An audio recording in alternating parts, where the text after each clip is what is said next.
What did you want to be when you were a child?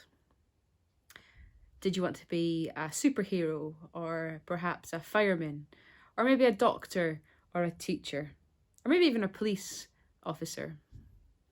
You know, the mind wanders with possibilities as we are kids. And I'm sure many of us have gone through many different career paths as a kid, thinking I could be this or that, or maybe this within one day. And if we were to just fast forward just a few more years, I wonder if the question was ever posed to you upon leaving secondary school.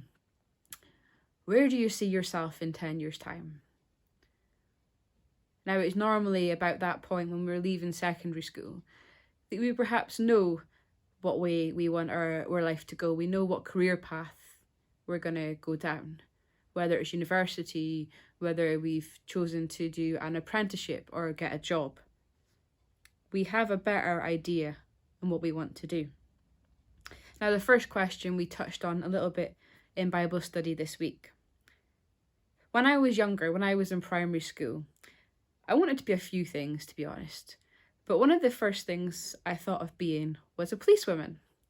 Now, my reason for wanting to be a policewoman was because I felt I could run really fast. That was all it was down to, that I could run fast. And I thought if I can run fast, then I can catch all the baddies. Now, that was my reasoning for a policewoman. I then thought, hey, I might give it a go at being a fitness instructor. Now, don't laugh, but that's what I wanted to be at one point during primary school. And I'm not really sure why. I can only put it down to the fact that I really liked football as a kid. And I was so proud and wore my Aberdeen football strip with pride. Now, whether that was being proud or being a fool, I don't know. But I'm not that much into football now. And then there came a point when I went to a music camp back when I was a kid, to a summer school. And I wrote down that I wanted to be a Salvation Army officer. And I was aged 8 years old at that point.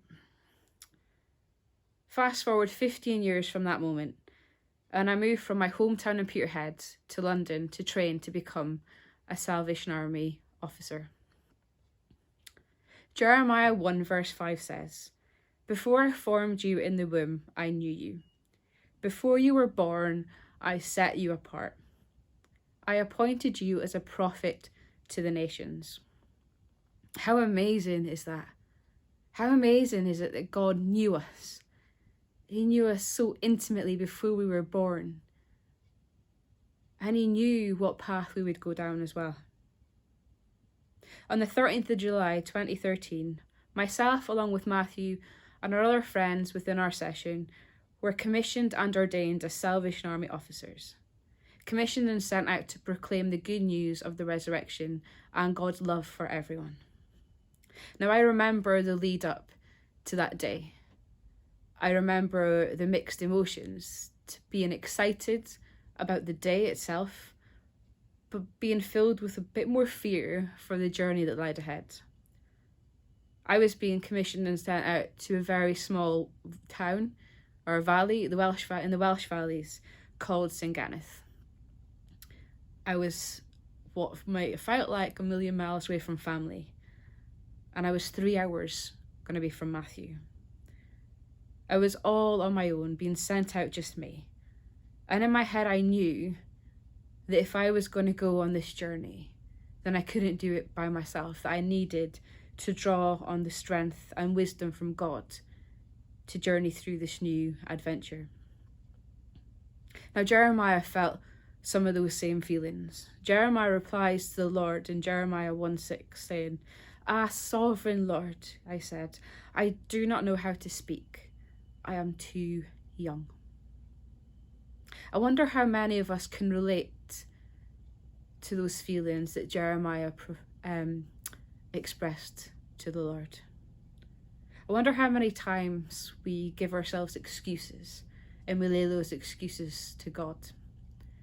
It might not be the same as the "I can't speak, I'm too young." But how many times do we give excuses to God for why we can't do what he's asking us to do?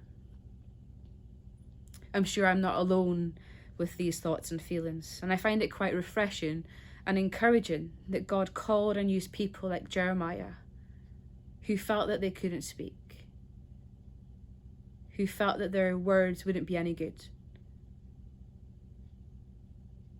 that they were no good at talking in public or didn't feel that they were up to being the leader that was being asked of them. But God still used them. He still called them, and he still had a plan for them. I remember feeling like Jeremiah and Moses, who both felt that they couldn't speak or they wouldn't know the right words to say. And this is often how I do feel still.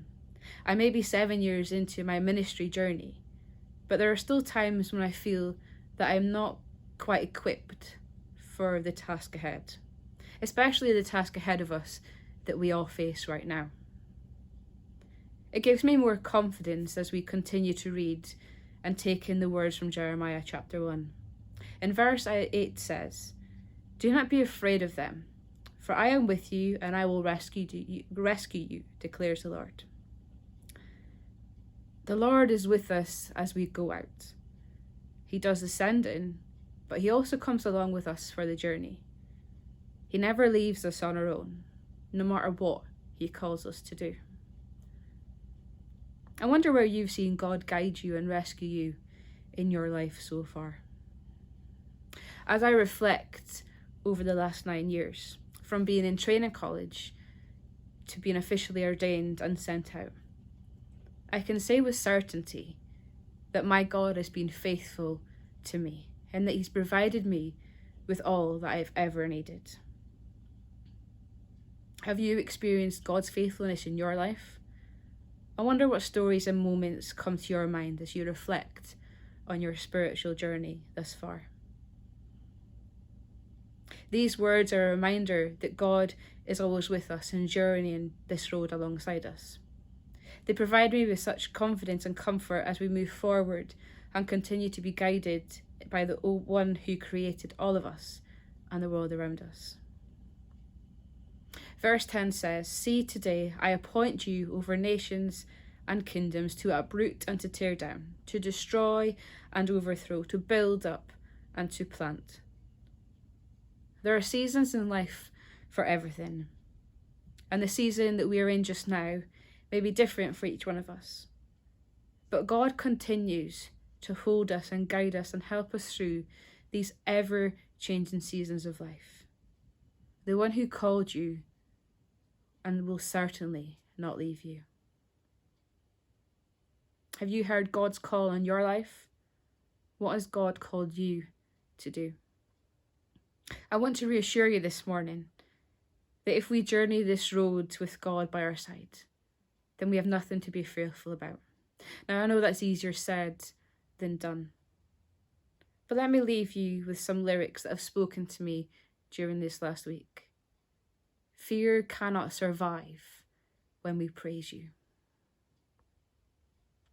So whatever you feel fearful about, remember that when we praise God, all fear and anxiety disappears. And remember, the one who calls you is faithful, and he will do it.